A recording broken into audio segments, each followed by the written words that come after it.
మే 13వ తేదీ జరగబోయే ఎన్నికల ప్రచార భాగంగా మీ గ్రామానికి రావడం జరిగింది. ఈ రోజు నేను గర్వంగా చెప్పగలను, ఈ దేశంలో ఏ ముఖ్యమంత్రి కూడా చేయనటువంటి విధంగా మన ఆంధ్రప్రదేశ్ కి జగన్మోహన్ రెడ్డి అభివృద్ధిని చేయడమే కాకుండా పేద ప్రజలకి సంక్షేమ పథకాలని గౌరవంగా హక్కుగా వారి ఇంటి వద్దకే వెళ్ళి ఇవ్వటం అనేది మనం గమనించాలి. గతంలో నాకు 14 సంవత్సరాలు అనుభవం ఉంది. నేను అది ఫ్రీగా ఇస్తా, ఇది ఫ్రీగా ఇస్తానని ఏ విధంగా అబద్ధపు వాగ్దానాలు చెప్పారు చంద్రబాబు నాయుడు, మనం అందరూ కూడా గమనించాం. కానీ అధికారంలోకి వచ్చాక రాష్ట్రం విడిపోయింది, కష్టాల్లో ఉంది, నష్టాల్లో ఉందని దొంగ కన్నీళ్లు కార్చి దొంగ మాటలు చెప్పాడు. అదే విడిపోయిన రాష్ట్రాన్ని మరి జగన్మోహన్ రెడ్డి గారు ముఖ్యమంత్రి అయ్యే సమయానికి చంద్రబాబు నాయుడు మరింత అప్పుల్లో వేసి 100 కోట్లు కూడా ఖజానాలో లేకుండా ఇచ్చాడు. అయినా కూడా మరి జగన్మోహన్ రెడ్డి గారు సమర్థవంతంగా పరిపాలిస్తూ రాష్ట్రాన్ని అభివృద్ధి వైపుకు నడిపించడమే కాకుండా ఈ రోజు మీరు చూస్తే ఈ రాష్ట్రంలో పేదవాడైతే చాలు, కులం చూడం, మతం చూడం, పార్టీ చూడమని పాదయాత్రలో చెప్పిన మాట ప్రకారం అందరికీ కూడా అన్ని సంక్షేమ పథకాలనే వాలంటీర్ సచివాలయం ద్వారా అందించడం మీరు అందరూ కూడా గమనించాలి. ఈ రోజు ఎన్నికలు అనగానే తెలుగుదేశం పార్టీ దొంగలంతా ఊర్ల మీద పడి మా ఓటేయండి అని అడుగుతున్నారు. ఎందుకు తెలుగుదేశం పార్టీకి ఓటేయాలని ఒకసారి అడగండి. ఈరోజు వైఎస్ఆర్సీపీకి ఎందుకు ఓటు వేయాలి అంటే ప్రజలకి సంక్షేమాన్ని అందించింది, ప్రజల కష్టాన్ని దూరం చేసింది, ప్రజల పేదరికాన్ని దూరం చేసింది. ఈరోజు చుట్టుపక్కల రాష్ట్రాలు తమిళనాడు కానీ, కర్ణాటక కానీ, తెలంగాణ కానీ ఏ సంక్షేమ పథకం కూడా ఇది ఇవ్వలేదు. అమ్మఒడి కానీ, ఆసరా కానీ, చేయూత కానీ, ఇంటి పట్టాలు కానీ. కానీ మన రాష్ట్రంలో ఇస్తున్నారు అంటే మిమ్మల్ని ఇంటికి ఒక కొడుకులాగా ప్రతి ఒక్కరి గురించి ఆలోచించి చేస్తున్నారు జగనన్న అనేది మీరు గమనించాలి. అలాగే పిల్లలకి, పేద పిల్లలకి క్వాలిటీ ఎడ్యుకేషన్ ఇస్తున్నారు.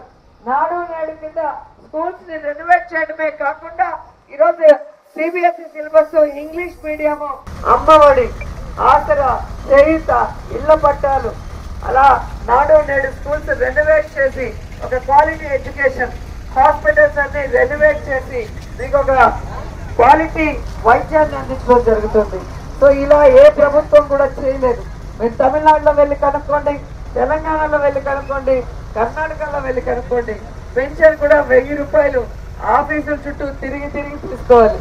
కానీ ఈరోజు సచివాలయ వాలంటీర్ వ్యవస్థ ద్వారా గాంధీజీ గారు కన్న కలలు గ్రామ స్వరాజ్యం, ప్రజల వద్దకే పరిపాలన వెళ్ళిన రోజు వాళ్ళ కష్టాలు తెలుస్తాయి, అవి దూరం చేయడానికి అవకాశం ఉంటుందని సచివాలయ వాలంటీర్ వ్యవస్థ వల్ల ప్రతి ఇంట్లో కూడా ఎవరికి ఏ కష్టం ఉంది, వాళ్ళకి ఏ వెల్ఫేర్ స్కీమ్ ఇవ్వాలి, వాళ్ళ పిల్లలకి ఏ రకమైన చదువుని ఇవ్వాలి, వాళ్ళకి సురక్ష ద్వారా ఎలాంటి సర్టిఫికేట్స్ కానీ, ఎలాంటి ల్యాండ్ కరెక్షన్స్ చేసి ఇవ్వాలి, ఆరోగ్య సురక్ష ద్వారా వారి హెల్త్ ని చెకప్ చేసి వారికి ఆరోగ్య పరిస్థితిని తెలుసుకొని దానికి తగ్గట్టు వారికి అండగా ఉండటం అనేది ఒక్క జగనన్న ప్రభుత్వంలోనే జరుగుతుంది. కాబట్టి వైఎస్ఆర్ కాంగ్రెస్ పార్టీ ఎమ్మెల్యేలు, ఎంపీలు మాత్రమే ఈ రోజు ప్రజల్ని ఓట్లు అడిగే అర్హత ఉందని కూడా ఈ సందర్భంగా తెలియజేసుకుంటున్నా.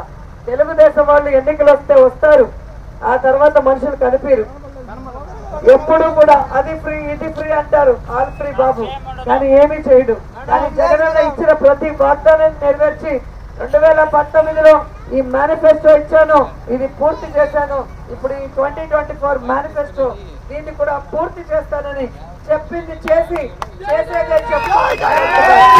కాబట్టి జగనన్న మమ్మల్ని ఆశీర్వదించండి, ఫ్యాన్ గుర్తు ఓటేసి గెలిపించండి. జై జగన్, జై జగన్.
మా నమ్మకం నువ్వే జగన్. మా నమ్మకం నువ్వే జగన్. మా నమ్మకం నువ్వే జగన్.